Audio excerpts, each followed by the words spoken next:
রাতে মায়ের হাতে রান্না করা খাবার খুব মজা করে খেয়ে রাত 10টায় ঘুমিয়ে গেলাম। সকাল গেল, ঘুম থেকে উঠলাম না। আরামে ঘুমাবো বলে মা ডাকলো না। দুপুর হয়ে গেল, ঘুম থেকে উঠলাম না। এবার মা অনেক ডাকলো, আমি উঠলাম না। মা চলে গেল। একটু পর আবার আসলো। এবার অনেক ডাকার পরেও না উঠায় মা অনেক বকলো, আমি তাও উঠলাম না। এবার মা একটা থাপ্পড় দিল, তাও উঠলাম না। এবার মা হাত ধরে টান দিল, কিন্তু আমার হাত পুরো শরীর নিয়ে নড়ে উঠলো। শরীর আমার পাথরের ন্যায় শক্ত হয়ে গেছে। মা কিছু না বলে চুপ করে রুম থেকে বেরিয়ে বাবাকে ডেকে নিয়ে আসলো, কিন্তু বাবা অনেক ডাকার পরও আমি উঠলাম না।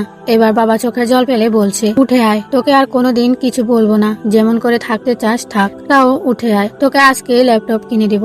আমি অবাক হয়ে দেখছি বাবা এত করুণা করে কোনোদিন আমাকে বলে না, অথচ আজ বলছে। আমি উঠে আসতে চাচ্ছি, কিন্তু কিছুতেই উঠতে পারছি না। এদিকে বাবা নানান রকম লোভ দেখিয়ে বলছে উঠে আসতে। একটু পর আমার বাড়িতে অনেক মানুষ চলে আসলো। ওদিকে মা কাঁদছে, কেউ মাকে সান্ত্বনা দিচ্ছে, কেউ বা বাবাকে, কেউ ভাই বোনকে নানান কথা বলে বুঝাচ্ছে। একটু পরে কয়েকজন এসে আমাকে খুব যত্ন করে বিছানা থেকে নামিয়ে লোহার শক্ত খাটিয়ায় শুয়ে দিল।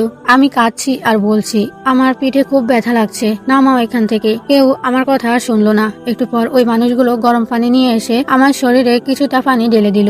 ইস, আমার শরীর পুড়ে গেল বলে চিৎকার করছি। কেউ কথা শুনছে না আমার। আমাকে পরম যত্নে গরম পানি দিয়ে খুব সুন্দর করে ডলে ডলে ধুইছে। আমি কাঁদছি আর বলছি আমাকে আর গরম পানি দিও না, শরীর পুড়ে যাচ্ছে, আমায় আর ডলা দিও না, খুব ব্যথা লাগছে। কেউ শুনলো না। অনেক সময় নিয়ে গোসল করিয়ে আমার শরীর ভালো করে মুছে নিয়ে আসলো আমার বসার জায়গাতে। আমি খুব খুশি হলাম, ভাবলাম আমাকে এবার এখানে বসাবে, কিন্তু ওরা আমাকে না বসিয়ে কাঠের শক্ত একটা খাটে শুয়ে দিল, একটা চাদরও নিচে দিল না। একটু পরে মা বোন আরো কয়েকজন মিলে আমাকে একটা সাদা কাপড় পরালো। মা অনেক আদর করে আমার মুখে হাত বুলাচ্ছে আর কাঁদছে। এত আদর কোনোদিন করেনি মা আমাকে। আমি অনেক করে বললাম কান্না থামাতে, কিন্তু কিছুতে কান্না থামাচ্ছে না। একটু পর কয়েকজন এসে আমার পা মাথাটা বেঁধে দিল।